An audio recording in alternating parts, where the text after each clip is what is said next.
Welcome to Digimasters Shorts. We are your hosts, Adam Nagus and Carly Wilson, delivering the latest scoop from the digital realm.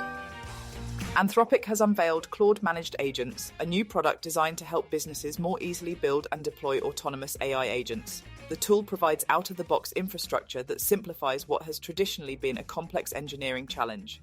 The launch comes as Anthropic's annualized recurring revenue reportedly surpasses $30 billion, tripling since late 2025 and signaling rapid enterprise growth. As competition intensifies with rivals also expanding agent platforms, Anthropic is positioning itself ahead of a potential public offering.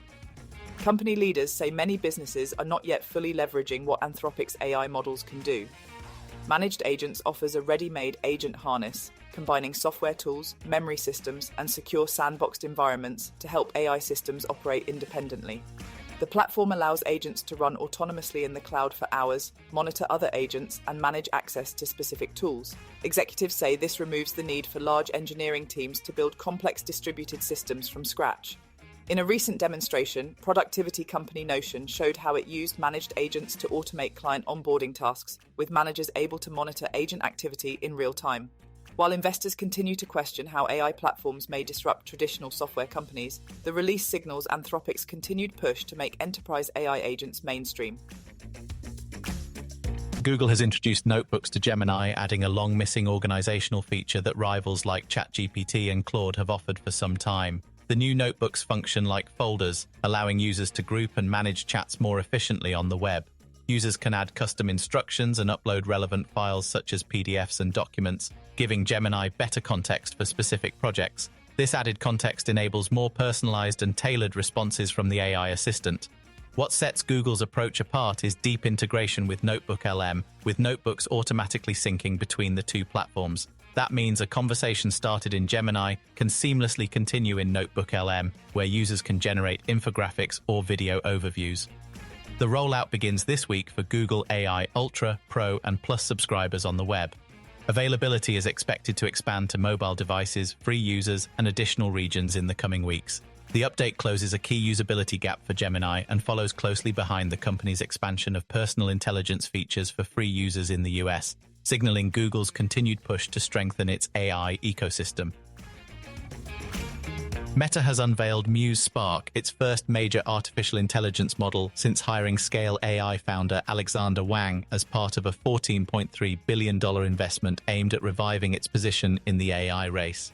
The model, developed by Meta Superintelligence Labs under Wang's leadership, marks a strategic reset after the company's previous open-source release failed to gain traction with developers.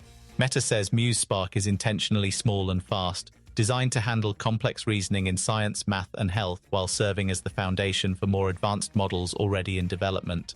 Unlike its earlier Llama models, Muse Spark will be proprietary, though the company says it may open source future versions. The launch comes as Meta ramps up AI infrastructure spending, projecting between $115 billion and $135 billion in capital expenditures in 2026, nearly double last year's total.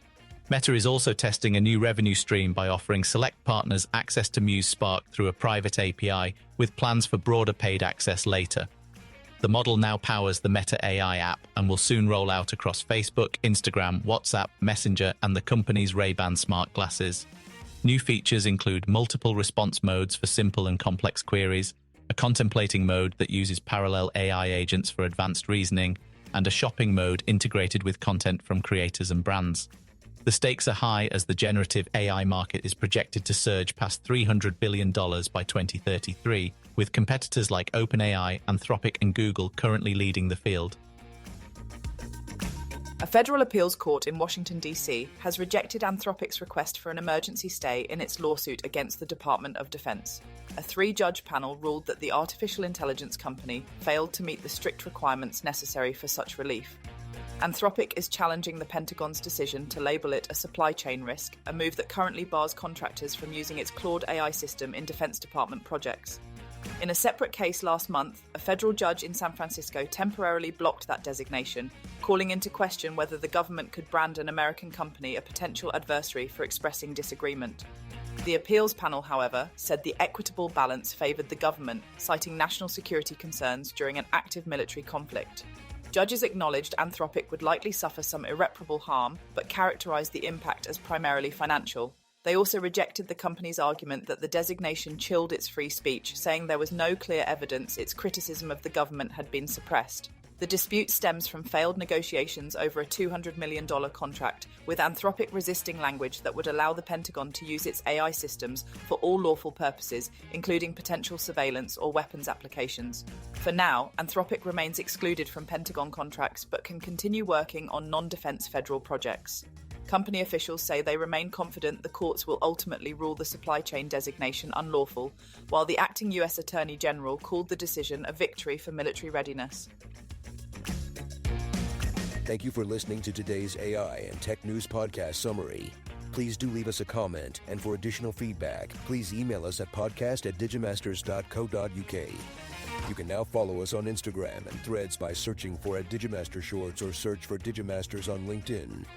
Be sure to tune in tomorrow, and don't forget to follow or subscribe.